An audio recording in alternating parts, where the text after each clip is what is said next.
Hello and welcome back to Curiosity Mine, and welcome to another episode of Bush Botany, where we meet up with Warwick Schofield to explore the plants and trees around the opal fields of Lightning Ridge and how they interact with opal mining and the local community and the local environment. In this episode, we're going to have a look at a few examples of fruiting trees or bushes, particularly 4 fruits that have evolved in outback Australia to somewhat emulate fruits you might be more familiar with, even though they're not closely related at all. I've said this many times before on Bush Botany, and I will say it again, please don't eat any of these fruit if you come across them in the bush. Some of these are just not great for you, but it's also really easy to misidentify plants and fruit, and I would not want any of my viewers to eat something that they think is a certain thing, only to find out that it's in fact something else and they shouldn't put it in their mouths. Unless you have an experienced guide, I don't recommend eating things you find in the bush. Okay, so we've found here a wild lemon tree and it's Canthium oleifolium. This one's in trouble. About 4 years ago we had 3 years of very dry weather which killed a lot of trees. It even killed the coolabahs around the waterholes. This one has just survived and its epicormic little leaves are coming through. You can just see it's making a desperate attempt to come back to life. So that's the wild lemon tree. It has a straight, tall trunk with the branches coming out horizontally. Very characteristic shape, quite unusual. Again, the leaves are small, grey, adapted to the dry climate that we have here. It's a result showing at the moment. Look at these epicormic growths here. It normally would not have leaves growing out of the trunk. So these are little dormant sites waiting for an event such as a drought or a fire, and it can recover. And here it is, it's showing us right now the recovery of its epicormic growth. Yes, so these are the leaves growing back. It's quite a spiny one, this one. Look at the spikes here, it's quite spiny. And some lemon trees, real lemon trees in European terms, have spines on them, but this one's a native, quite spiny. And the little epicormic buds down here are starting to grow straight out of the trunk. Look at that, quite unusual. And it's the effect of the drought. Eucalyptus do the same thing. Eucalyptus is an adaptation that Australian plants have made for long dry periods when most plants would die, and that's the end of them. This one has the life to come back. We're back here now with a much healthier looking wild lemon. The vertical trunk, the horizontal branches, lots of nice leaves, and they don't get much bigger than this usually. Through the bush here to 2 to 3 metres high, and nice and spiky, quite a spiky plant, and I haven't seen them with fruit on them at all, or the flowers. So it's very characteristic of the local area, but no fruit on this one.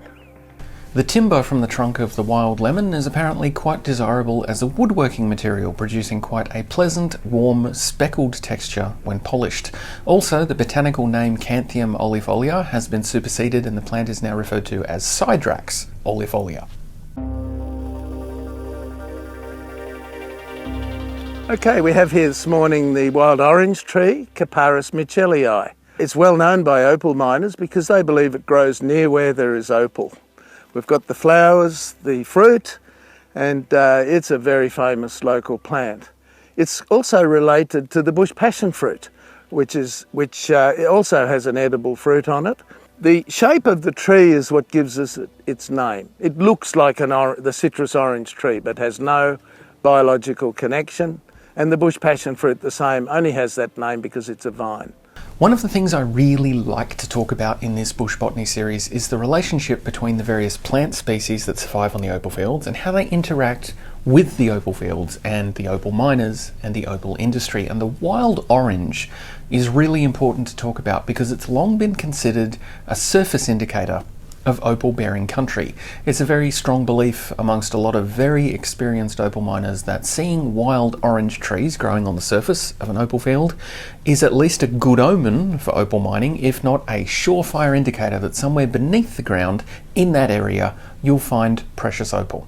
Stephen Arasik's book Discover Opals Before and Beyond 2000 with Surface Indications, obviously a handy volume when we're talking about surface indications, has a chapter on the value of native trees as harbingers of precious opal, which focuses a lot on the wild orange and how positively it can indicate the value of a field. Some of the theory behind this is that the tap roots of the wild orange, which go quite deep, will often find their way into ancient ground faults in search of water, and those faults, coincidentally, are a geological feature in which opal is more likely to form and then be found. I think it's perfectly reasonable that there could be any number of reasons why precious opal formation and the presence of wild orange trees could be linked. What I can tell you is that from some fairly extensive searching, it would appear that no one has done a study on this yet. So if you're out there looking for a thesis topic, I'll even give you the title. It'll be Harry Potter and the concurrence of precious opal following surface indications of wild orange, Capparis mitchellii. Let me know when you do your first research visit. I'll take notes and co-author. Curiosity Mine is on Patreon. Patreon is a service that allows you to directly support your favourite creators to allow them to continue making the content that you enjoy. If you enjoy these videos and you think Curiosity Mine deserves your support, head on over to patreon.com/curiositymine for more information on how you can support the channel directly. If you do, you'll get your name on this list of amazing people who are already supporting the channel. So head to patreon.com/curiositymine or curiositymine.com/Patreon. All roads lead to Rome. But for now, all roads lead back to fruits.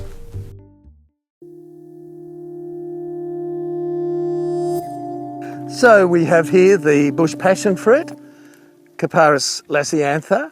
It's a close relative of the wild orange tree, but quite different.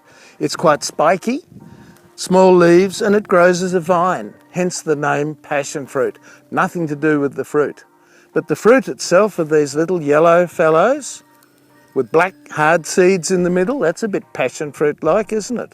Like the wild orange, the bush passion fruit is of the Capparis genus, which makes it more closely related to the caper. What are these little dark things? Than to any actual orange or passion fruit species. The bush passion fruit has been used for generations by First Nations people as a food and also as a pharmaceutical for treating animal bites and stings, at least in Western Australia. Look here, that's fantastic. Wild apricot. It's a member of the Pittosporaceae family. Pittosporum, we're all probably familiar with, a rainforest species. And I reckon it's called apricot because of the orange fruit. And look there, there's one fruit. Weren't we lucky? That proves that we know we've got a wild apricot. Don't try and eat them. It's not a sort of dinner table fruit. It's quite bitter and could even be poisonous. I'd suggest people don't eat any of the fruits. It's not necessary. The supermarket does quite a good job. But there's your wild apricot. Look at that. Perfect colour, perfect fruit. One specimen. So obviously the wild apricot is definitely one that you don't want to go eating if you come across it in the bush. Do not recommend. In fact, as I said earlier, not recommended you eat any of these things, whether they're edible or not, based on what you've learnt in a YouTube video. We can tell you what one plant looks like and whether it's safe to eat, but we can't tell you about the multitude of other plants that are out there that are similar and found nearby that you definitely don't want to eat. Don't eat anything in the bush unless you have an experienced guide who knows what they're talking about. So those are 4 fruits you might find growing on the opal fields at Lightning Ridge that kind of mimic the fruit you'll find in the supermarket, even though they're totally unrelated and in some cases definitely not something you want to eat. This video was made with the help of Warwick Schofield with assistance from Margaret Schofield and Kay Wotherspoon. If you enjoyed this video, please consider subscribing to Curiosity Mine on YouTube and maybe even supporting the channel directly through Patreon. The link is in the description. And thank you for watching.